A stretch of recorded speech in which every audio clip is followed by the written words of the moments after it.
Hi everyone and welcome back to Splatoon Story Mode. Last time we did a couple of stages in Area 2 and now we're going to be finishing the rest of the area because there's not much else to it left. There's only the popular Octolines stage and then the sort of kind of mini-boss stage. We'll see when we get there. I do think it's a little disappointing that you have to absolutely play every stage, however. I guess it's because it's fine because there's not that many stages, but if it's the same setup for the sequel and there's lots more stages, I still wish that it would make some of them optional, maybe. Because there are no optional ones right now. Anyway, when it comes to Octoline stages, you can spare all of them every time. And we also want to use Seekers because Seekers will be very useful. Paves the way for us. We can also have multiple ways of finishing the stage because it's an actual stage from the multiplayer mode. Yep, Octolines. They've got strange, unique skin color, but we'll not speak of it. Hi. They're... Octolines, I don't have very good aim, unfortunately. And I should be careful with my Seekers because they might accidentally splat one of them. Hi. Oh, gee, nope. You saw nothing. The thing about Octoline stages is that since it's based on actual, multiplayer stages, they're all very, very short. Armor. Ah, lost it. Yeah, they're everywhere. However, Octolines pretty much stick to their pre-designed areas, so it's not very difficult to avoid them. And I got a special right here. The Ink Zuka. Bye.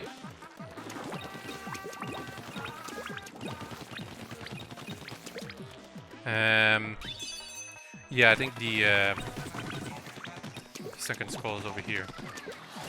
I still have to get it after all. I do wonder if it's possible for Octolines to suicide. I sure hope not.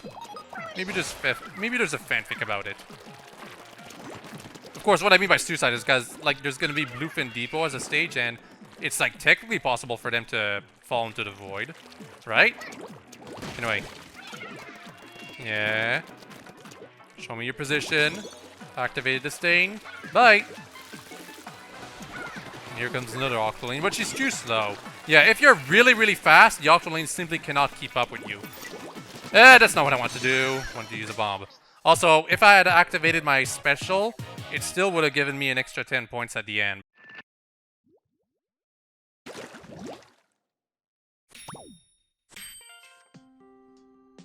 Paradise Lost by Octolangelo. I really, really like the Inkling, or rather squid, in this image. It looks... it's a hilarious in-joke, you know? If you know the reference, that is. It's a pretty easy reference to get, but some people might not get it. Oh, and also I'm supposed to jump from here. Yay, because see, just doing a normal jump is not enough. Not unless it's like pixel perfect, I guess. Yeah, if it's pixel perfect, you can make it. But otherwise, you might as well just use squid form. Okay, so out of all of the stage types, these unidentified flying object stages always will require me to splat at least one Octarian, specifically the mini-boss. This one, the Octo Striker. They fire ink missiles, so it's a kind of a neat multiplayer reference right there, but what's more concerning is that I'm not sure. I can't remember the exact thing. Anyway, as long as you stay in your own ink, there's absolutely no way you can get caught by the Octo Striker. However, they will see you no matter where you are if you get out of the ink, so you have to stay in it for really, really long periods of time if you don't want to get caught ever. Like, I'm going to show what happens if you get out. See? Y'all saw it attack? That's how easy it is when it comes to seeing me. It has no problems whatsoever. And yeah, I figured there'd be some Octarians hiding in the ink. Armor. No! I'm trying to spare you. Please make my job easier by not trying to attack me.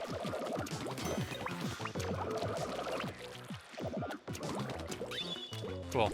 I'm surprised the Octo Striker didn't try to attack. I guess it's because I stay in squid form inside the ink very, very often. Gotta also make sure not to accidentally... Wait. Okay, for a second there, I thought this was an actual multiplayer stage, but no, it's different. But where is the sunken scroll? Nope, I don't want to attack you. I guess I can go here. Except it doesn't really change it much. Just go here. Bye. Yeah, I figured. Oh, yeah, this is the training area. Okay, I figured the area was familiar. That's kind of cool, to be honest, because I always thought that once you were done with the training, the tutorial, you would never go to the training area ever again. But, well, here it is. I do hope, however, in the sequel that there won't be so much stage reusage in the game, you know? No! Oh, two Octarians died because of my incompetence. Where is the sunken scroll? Well, not over here, clearly. I have to do some backtracking, sorry. Okay, so it appears that I have missed the sunken scroll. That's too bad. First, I accidentally killed two Octarians, and then I missed a sunken scroll. Or maybe the sunken scroll you get from the Octo Striker? I can't remember. Well, we'll see. We'll see. Anyway, you absolutely have to destroy the Octo Striker, and it's a little tricky. Because the Octo Striker keeps shooting ink missiles. Aw, oh, damn it. Didn't mean to kill that Octarian. Yeah, you have to keep hitting the Octo Striker, otherwise it will never get splatted. And yes, I did in fact miss the sunken scroll. Where was it? Hey.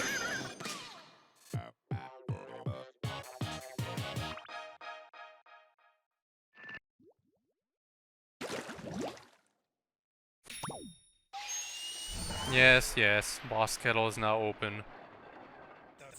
Not yet, Captain Goldfish. Not yet. I need to find the sunken scroll.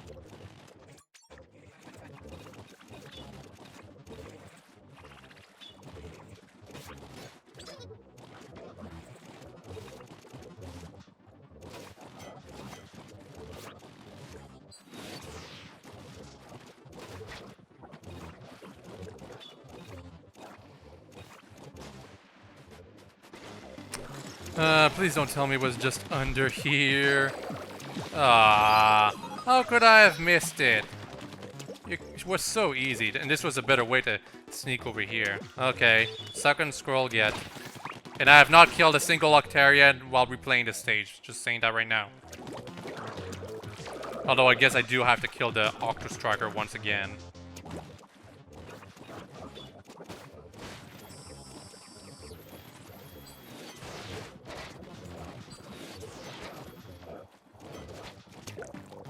Yay! This time I managed to spare these two Octarians. So that's proof that you can actually spare them. Just saying that right now. Anyway, I have to be careful of the Octarians surrounding this big Octo Striker. Yay! As soon as you splat the Octo Striker, you're invincible. Yeah, this time I managed to spare all of the Octarians. I'll leave it to you to judge whether or not I actually did in fact spare them, because, you know, some people are of the opinion that once you killed something, even if you reload and do it without ever killing them, that still doesn't count. You still killed them in an alternate universe. Or technically the same universe. It seems that some Octarians can assume humanoid form. These specimens have superior physical capabilities and are highly aggressive. High-ranking individuals have kelp on their heads. But what motivates them, if anything at all? Well, they probably just want to be our friends, you know. I read that in a fanfic once. Too many of them. Really. They want to splat the Inkling. That's what they should be doing. But not any more than that. Not like some creepy brainwashing thing. They just want to protect their lands. Whatever it is. They have a weird continent. Or whatever you want to call it. Whatever. Oh, speaking of weird things, this is a weird boss. Really, really weird. Because the other bosses, it's quite fairly clear what they're supposed to be. But this one, I'm not positive. I don't recognize the sea life it's supposed to mimic. Like, I guess the kelp on it is a reference to something. Also, I know that the first boss is not supposed to be mimicking any type of sea life because it's like just a giant cube, but... I mean, what is this supposed to be?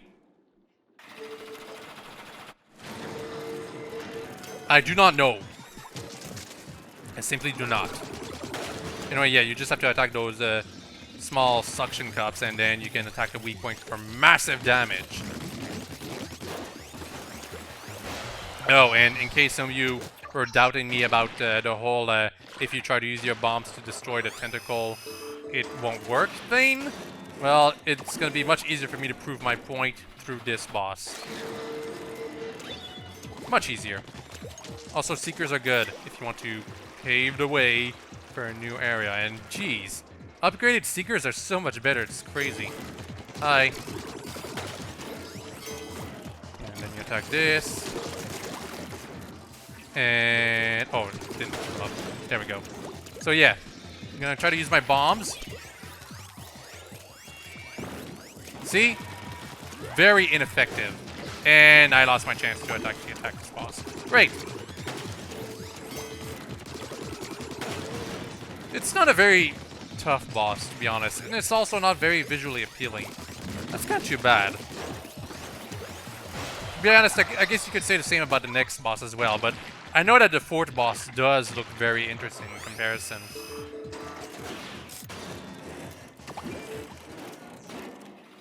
And then there's the final boss, which some people like a lot. Oops, nope, Seekers. Damn it, out of ink.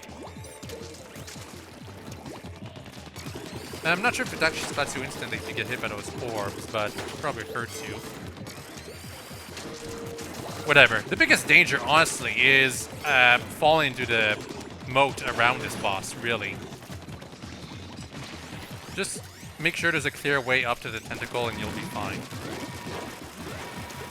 Bye.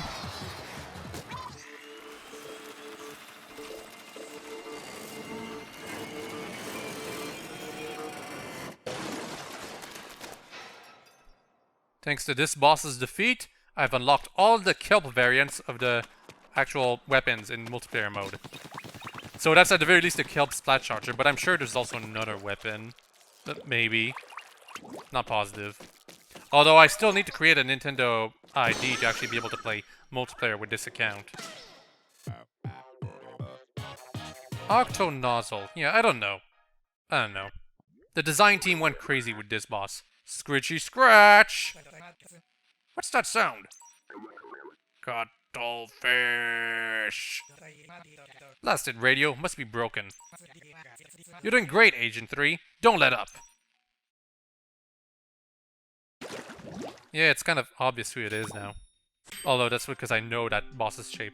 Anyway, anti-octopus weapon blueprints. Designer Moses Schellendorf, Ammonites. It's the same thing as before. Just now we have access to the kelp splat charger and maybe some other weapon. Whatever weapons use kelp as a add-on, I've unlocked through this sunken scroll. Anyway, it's all becoming clear they must be using the Zapfish to provide the great octo weapons. Yeah, sure. It's too bad their octo weapons are not all that strong. Anyway,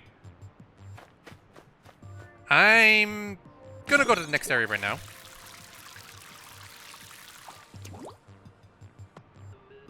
Looks nice. Don't y'all think? I've been doing the levels in order so far, but this time, you get to decide whether I start from the top or the bottom. Vote in the comments section below. Until the next video, however, I hope you've all enjoyed this one, and I'll have a very nice day. Bye-bye!